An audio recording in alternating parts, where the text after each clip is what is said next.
Hello guys, welcome to Shweta classes YouTube channel and this is Shweta Tomar. कैसे हैं आप सब लोग?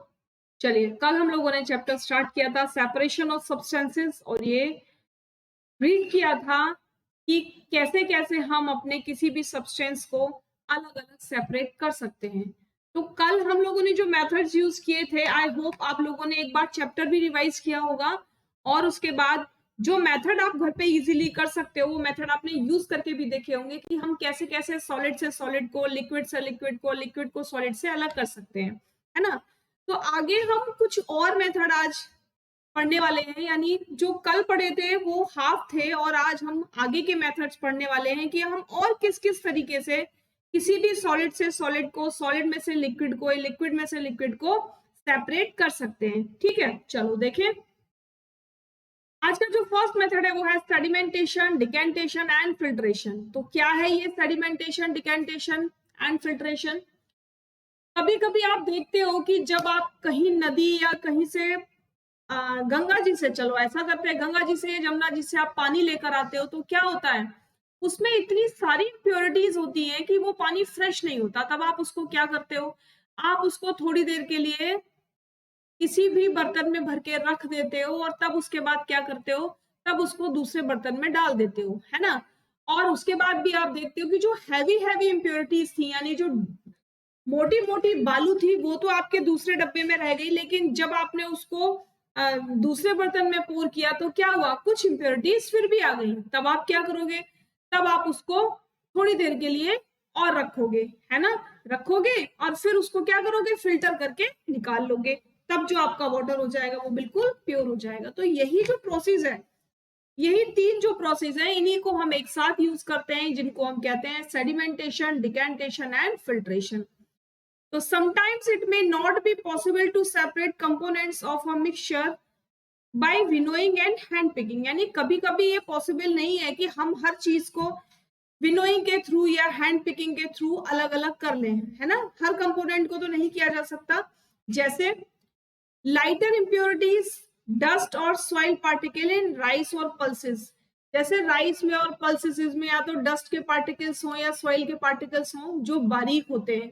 मोटे मोटे तो आप निकाल सकते हो, बड़े बड़े जो आपको विजिबल है उन्हें तो आप निकाल सकते हो, लेकिन जो एकदम बारीक होते हैं उनको नहीं निकाल सकते। तब हम क्या करते हैं, तब हम अपने चावलों को, अपनी दालों को और अपने गेहूं को क्या करते हैं, धोते हैं, है ना। तब क्या होता है, जो इम्प्योरिटीज होती हैं वो वाटर में मिक्स हो जाती हैं और जल्दी से जब हम उनको साफ करके निकालते हैं बाहर तो वो इम्प्योरिटीज वाटर के साथ निकल जाती हैं, है ना। How are such impurities separated from rice और पल्सेस बिफोर कुकिंग? कैसे करोगे, जैसे मैंने अभी बताया आपको कि हम चावल बनाने से पहले धोते हैं, हम गेहूं बनाने से पहले उन्हें धूप में धो के सुखाकर तब हम उनको पिसवाने जाते हैं। हम दाल बनाने से पहले धोते हैं, क्यों धोते हैं, क्योंकि इतनी इतनी फाइन पार्टिकल्स वाली, इतनी मतलब टाइनिएस्ट पार्टिकल वाले इम्प्योरिटीज हमारे जितने भी पल्सेस हैं, राइस हैं या कोई भी सीरियल आप यूज कर रहे हो उसमें होती हैं कि वो हमें दिखती तो नहीं है, लेकिन फिर भी हमें उन्हें वॉश करना पड़ता है ताकि वॉश करने से वो निकल जाए। When the heavier components in a mixture settle after water is added to it। जब आपका हैवियर कंपोनेंट यानी कोई भी ऐसा कंपोनेंट जो आपने लिया है वो आपका पानी में बैठ जाए, जैसे आप अपनी पल्सेस को वॉश कर रहे हो तो क्या होगा, पल्सेस क्योंकि हैवी होती हैं तो वो क्या होगा, वो वाटर में नीचे सेटल हो जाएंगी, है ना, बेस में सेटल हो जाएंगी और जो इम्प्योरिटीज हैं वो ऊपर ऊपर वाटर में रह जाएंगी और आप अपने वाटर को निकाल दोगे तो आपके पास क्या होगा, आपके पास फ्रेश पल्स रह जाएगी, है ना। तो when the heavier component in a mixture settle after water is added to it, the process is called sedimentation। दो तरीके हैं, या तो आपका वो कंपोनेंट जिसको आप प्योर करना चाहते हो वो हैवी हो, या आपका कंपोनेंट जिसको आप प्योर करना चाहते हो वो लाइटर हो और जो इम्प्योरिटीज हो वो हैवी हो। दोनों में से कोई भी एक चीज हैवी होनी चाहिए, तभी आप इन इम्प्योरिटीज को with the help of water अलग अलग कर सकते हो। अगर दोनों चीजें हैवी हैं या दोनों चीजें लाइटर हैं तो इम्पॉसिबल हो जाएगा कि आप इनको सेडिमेंटेशन, डिकेंटेशन और फिल्ट्रेशन के मेथड से सेपरेट कर पाओ। ठीक है, when the water along with the dust is removed, the process is called decantation, यानी जब हम वाटर के साथ डस्ट को रिमूव कर देते हैं, जैसे पानी में पल्सेस को डाला, क्या हुआ, डस्ट ऊपर आ गई, पल्सेस नीचे रह गई, हमने उस वाटर को दूसरे बर्तन में पोर कर दिया, तो वो क्या हो गया प्रोसेस, वो हो गई डिकेंटेशन, सेडिमेंटेशन। अपने किसी भी कंपोनेंट को आप जिस बर्तन में साफ कर रहे हो या जिस बर्तन में आपने वाटर के साथ उसको पोर करके रखा है, उसको नीचे सेटल करना, या तो इम्प्योरिटीज नीचे सेटल हो जाए या आपका कंपोनेंट नीचे सेटल हो जाए, then it is called sedimentation. और जब आप उसको दूसरे बर्तन में डाल देते हैं, यानी जो इम्प्योरिटीज है वो लाइटर है तो आप उनको दूसरे बर्तन में डाल दोगे, तब वो प्रोसेस क्या कहलाएगी, then the process is called decantation. Let us find a few other mixture that can be separated through sedimentation and decantation.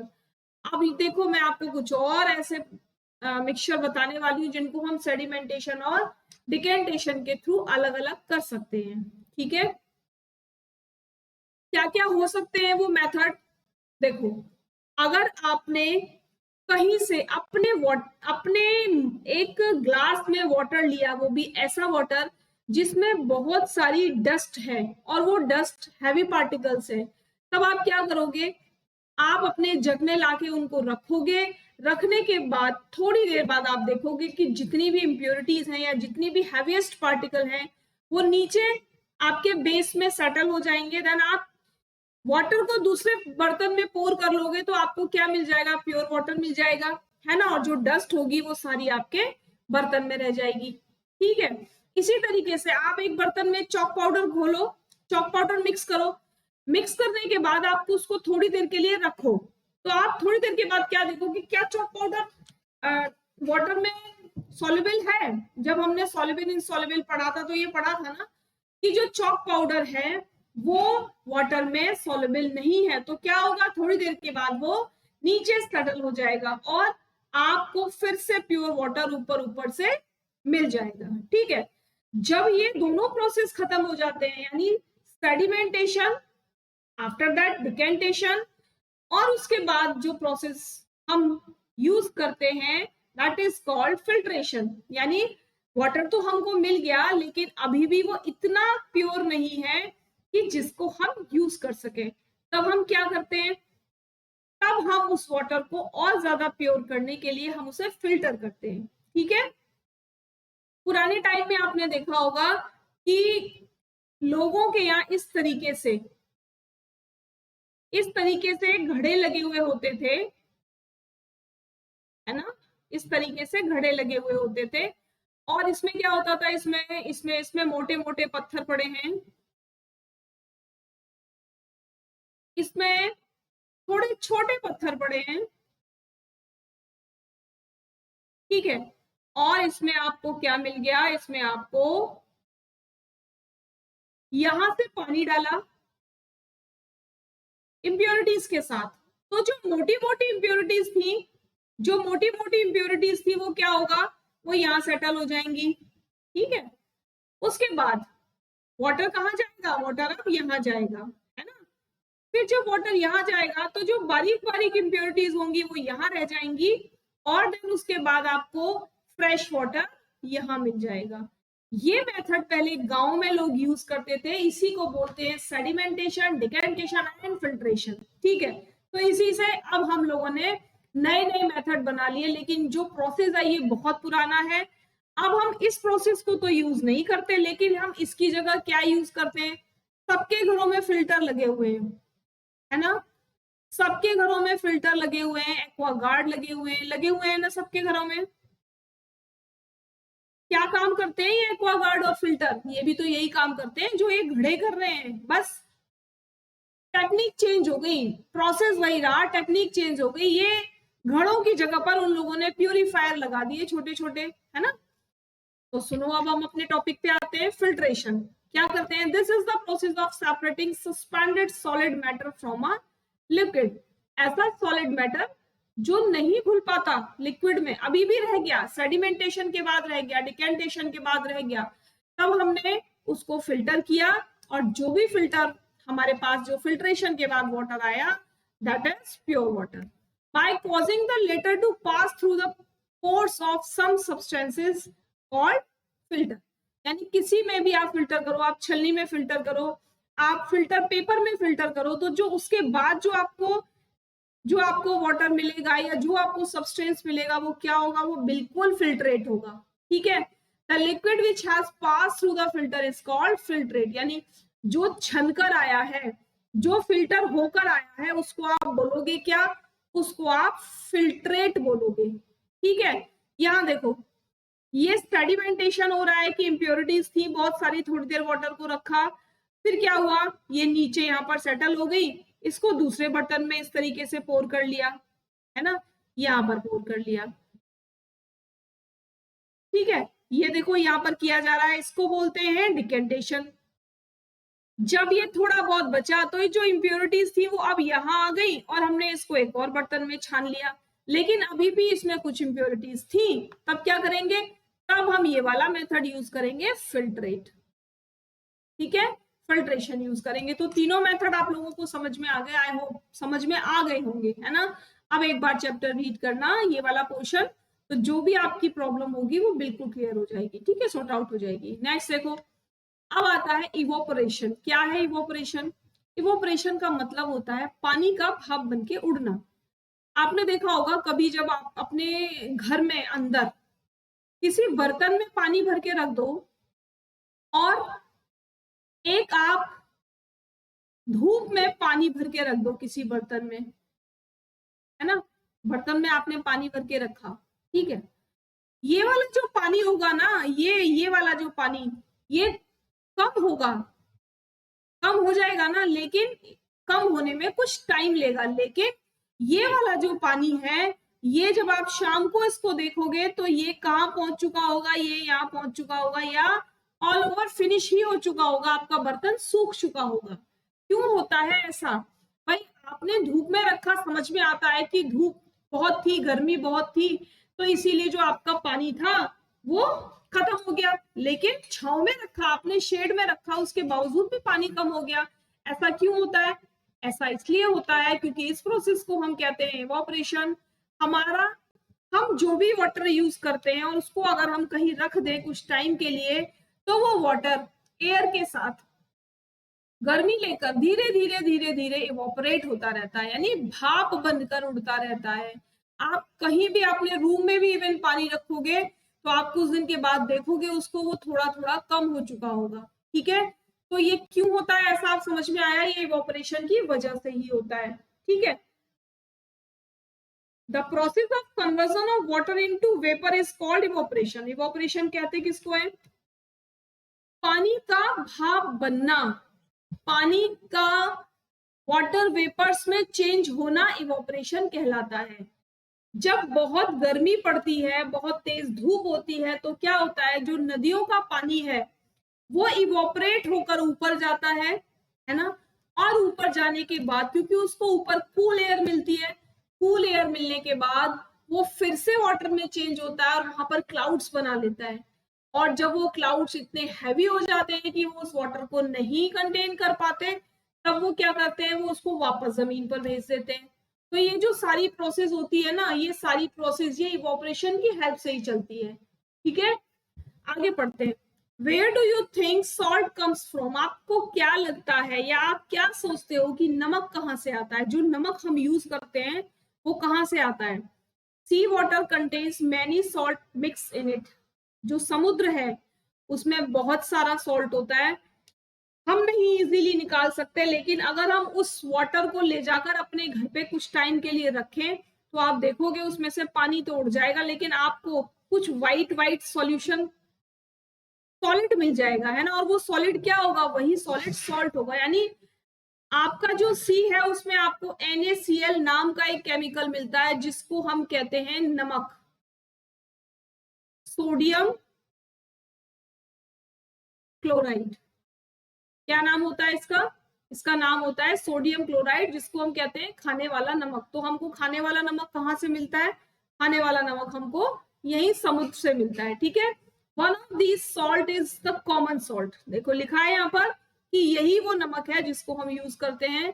When seawater is allowed to stand in shallow pits, water gets heated by sunlight and slowing turned into water vapor through evaporation. क्या होता है, समुद्र के पास के इलाकों में इस तरीके से, ये दिख रहा है आपको, इस तरीके से छोटे छोटे छोटे छोटे पिट्स बना दिए जाते हैं, गड्ढे बना दिए जाते हैं। इन गड्ढों में समुद्र का पानी आकर इकट्ठा हो जाता है।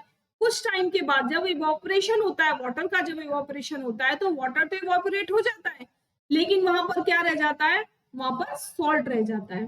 ठीक है, तो जहां पर भी ऐसा होता है ना कि आपके वाटर में सॉल्ट है, तो आप क्या करोगे, आप उसको घर में, मान लो आपसे ग्लास पानी में बहुत सारा सॉल्ट डल गया और आपकी मम्मी ने आपको डांट लगाई, उन्होंने बोल दिया कि मुझे तो ये नमक वापस चाहिए, तब आप कैसे निकालोगे, तब आप ऐसे ही निकालोगे। क्या करोगे, एक बर्तन में उस वाटर को पोर करोगे, उसके बाद उसे बर्नर पे रखोगे और तब तक हीट करते रहोगे जब तक कि वो वाटर पूरा इवोपरेट ना हो जाए। जब वो वाटर पूरा इवोपरेट हो जाएगा तो सॉल्ट आपको वापस मिल जाएगा 100%।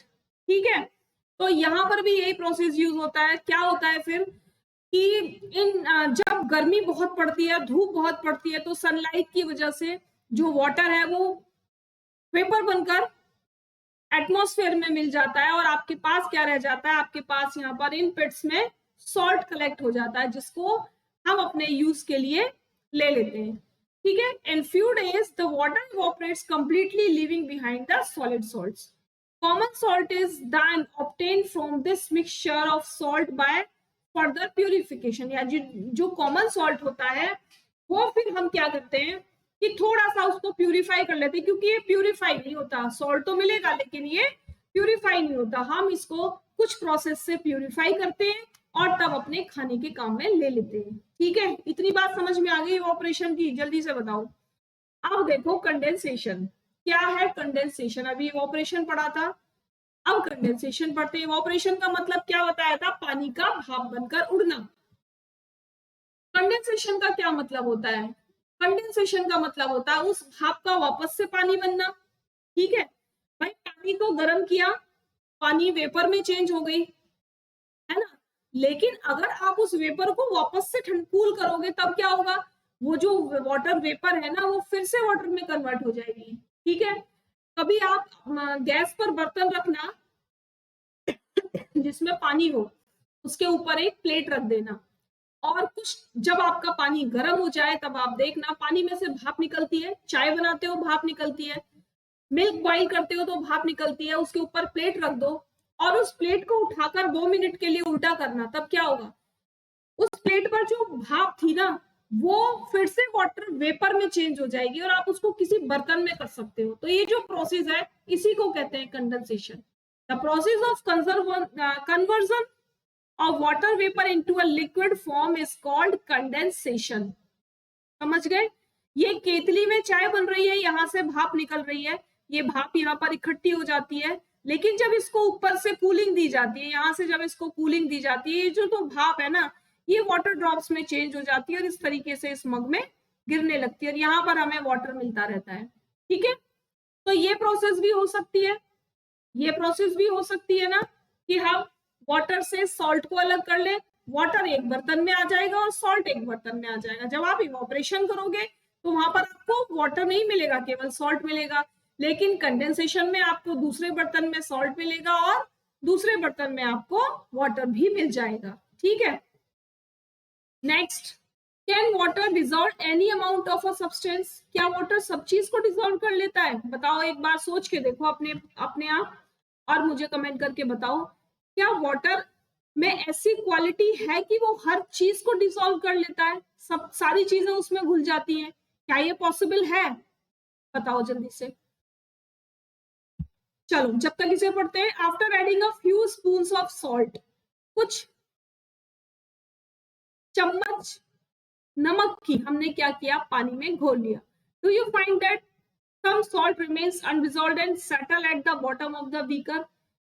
क्या आपने ये देखा कि कुछ सॉल्ट तो घुल गया लेकिन कुछ सॉल्ट नीचे रह गया, बैठ गया नीचे, वो घुला नहीं। अगर हाँ, this means that no more salt can be dissolved in amount of water we have taken. मतलब आप समझो, जैसे जब आप क्या बनाते हो, शरबत बनाते हो, घर में कोई आपके गेस्ट आ जाए, आप शरबत बनाते हो, उस टाइम पर आप क्या करते हो, अपने पानी में चीनी घोलते हो, है ना। चीनी घुलते घुलते घुलते घुलते एक टाइम ऐसा आता है जब वो चीनी घुलने का नाम ही नहीं लेती और वो नीचे सेटल होती जाती है, लेकिन मिक्स नहीं होती वाटर में। ऐसा क्यों होता है? देखो, वाटर की अपनी एक कैपेसिटी होती है, यानी रूम टेम्परेचर पर वाटर जितने अमाउंट में अपने अंदर पानी या नमक, चीनी या नमक को घोल सकता है, वो उसका क्या हो जाता है, वो उसका सैचुरेशन पॉइंट हो जाता है। किस पर? रूम टेम्परेचर पर एक ग्लास पानी में आप जितनी चीनी या नमक उसमें मिक्स कर सकते हो, वो उसका सैचुरेशन पॉइंट होगा। और वो जो सॉल्यूशन बनेगा, वो जो सॉल्यूशन बनेगा वो सैचुरेटेड सॉल्यूशन बनेगा। ठीक है, यानी उस अमाउंट से ज्यादा आप उसमें डिसॉल्व नहीं कर सकते। लेकिन हम तो कहते हैं कि हम डिसॉल्व और कर सकते हैं। तो भाई कैसे कर सकते हैं? तो तरीका है, क्या करेंगे हम अपने उस सॉल्यूशन को थोड़ा सा वार्म कर लेंगे, है ना, थोड़ा सा ल्यूक वार्म कर लेंगे और तब उसमें शुगर को मिक्स करना स्टार्ट करेंगे। तब क्या होगा, शुगर उसमें मिक्स हो जाएगी। लेकिन फिर भी एक लिमिट तक आप उसमें और शुगर डालो, मिक्स होगी, लेकिन जब उसकी वो इंटेंसिटी अपने आप में किसी भी चीज को मिक्स करने की उस लेवल पर खत्म हो जाएगी, तब वो वहां पर सैचुरेटेड हो जाएगा, यानी फिर उससे ज्यादा आप उसमें कुछ नहीं घोल सकते। समझ में आ गई बात? So this means that no more salt can be dissolved in the amount of water we have taken. The solution is now said to be saturated solution. एक ऐसा solution जिसमें आप एक लिमिट तक रूम टेम्परेचर पर एक limit तक कोई चीज घोल सकते हो, चाहे वो चीनी हो, either it is sugar or salt. That is called saturated solution. Clear? Now add a small quantity of salt to this saturated solution and heat it. अभी बताया ना मैंने कि अगर आपको और घोलना है, उसमें कुछ और मिलाना है, उसमें कुछ, तो आप क्या करोगे, उसको थोड़ा सा गर्म करोगे। What do you find? क्या देखा आपने? भाई फिर मिल गया। हमने तो ये देखा कि जैसे ही हमने हीट किया उसको थोड़ा सा, तो हम उसमें और भी डिसॉल्व कर सकते हैं, है ना। What happens to the undissolved salt in the bottom of the beaker? जो आपका सॉल्ट रह गया था अनडिसॉल्व्ड, वो क्या होगा, वो आपका डिसॉल्व हो जाएगा। Clear? Does it dissolve? Yes. If yes, can some more salt be dissolved in this solution by heating it? क्या आप कुछ और सॉल्ट इसमें डिसॉल्व कर सकते हो? बिल्कुल कर सकते हो, है ना। और कब तक कर सकते हो? जब तक वो सॉल्यूशन सैचुरेटेड नहीं हो जाएगा। ठीक है, let this hot solution cool. अब इस हॉट सॉल्यूशन को ठंडा करो। Does the salt appear to settle at the bottom of the beaker again? क्या अब आपको सॉल्ट दिखाई दे रहा है बीकर में नीचे? नहीं दिखाई दे रहा ना। आप देखना एक्टिविटी करके, आप बिल्कुल आप श्योर हो जाओगे कि हाँ, जो मैंने आपको आज बताया वो आपकी समझ में आ गया। तब आपकी समझ में आएगा, और बहुत ज्यादा कॉस्टली नहीं है, बहुत ज्यादा आपको हार्म पहुंचाने वाला भी नहीं है, आप बहुत इजीली कर सकते हो। ठीक है, लेकिन फिर भी किसी बड़े को अपने साथ खड़े कर देना, क्योंकि आप गैस पर थोड़ा सा वर्क करोगे, है ना। और उसके बाद इस प्रैक्टिकल को आप करके जरूर देखना। The activity suggest that larger quantity of salt can be dissolved in water on heating. क्या बता रही है ये एक्टिविटी? ये एक्टिविटी यही बता रही है कि हम किसी भी लार्जर क्वांटिटी ऑफ सॉल्ट को पानी में डिसॉल्व कर सकते हैं, लेकिन उसको गर्म करने के बाद ठंडे पानी में तो हम एक लिमिट तक ही कर सकते हैं। क्लियर? समझ में आ गई इतनी बात कि सैचुरेटेड सॉल्यूशन किसे कहते हैं, कैसे बनता है वो सैचुरेटेड, है ना। चलो, आई होप आप लोगों को आज का ये चैप्टर, यानी कल जो मैंने बताया और आज जो मैंने बताया, चैप्टर क्लियर हो गया होगा। एक बार चैप्टर को रीड करना। अगर कोई आप लोगों के डाउट्स हैं तो आप लोग मुझे नीचे कमेंट बॉक्स में कमेंट करके अपने डाउट्स को क्लियर कर सकते हैं। ठीक है, क्लास की टाइमिंग सभी को मालूम है, 1:30 PM पर आपको एक रिकॉर्डेड क्लास मिलती है अभी तो, जिसको दिन में किसी भी टाइम देख सकते हो। केवल चैप्टर एक्सप्लेनेशन है ना, और कुछ नहीं है। और इसके बाद आपको अपना चैप्टर रीड करना है एक बार बस, तो जो डाउट्स होते हैं ना हमारे मन में, वो क्लियर हो जाते हैं। ठीक है, और अगर पसंद आया है सेशन आज का तो लाइक करेंगे, शेयर करेंगे, और जो लोग आज फर्स्ट टाइम देख रहे हैं वो सभी लोग एक बार चैनल को सब्सक्राइब कर लेंगे। ठीक है, इससे पहले मैं आप लोगों को क्लास 5 की मैथ्स जो टोटली कंसेप्ट बेस्ड थी, क्लास 6 की मैथ्स एनसीईआरटी बेस्ड, क्लास 7 की एनसीईआरटी बेस्ड मैथ्स, क्लास 8 की भी एनसीईआरटी बेस्ड मैथ कंप्लीट करा चुकी हूँ with each and every question. अगर आप देखना चाहते हैं, अगर आप सिलेबस कंप्लीट करना चाहते हैं या आपको कहीं डाउट है, तो आप लोग प्लेलिस्ट में जाकर श्वेता क्लासेस, क्या श्वेता क्लासेस, मैंने लास्ट में ऊपर लोगो दिया हुआ है, आप वहां से मुझे सर्च मतलब सब्सक्राइब कर सकते हो अगर आपको क्लासेस पसंद आ रही है और कंटिन्यू करनी है ना।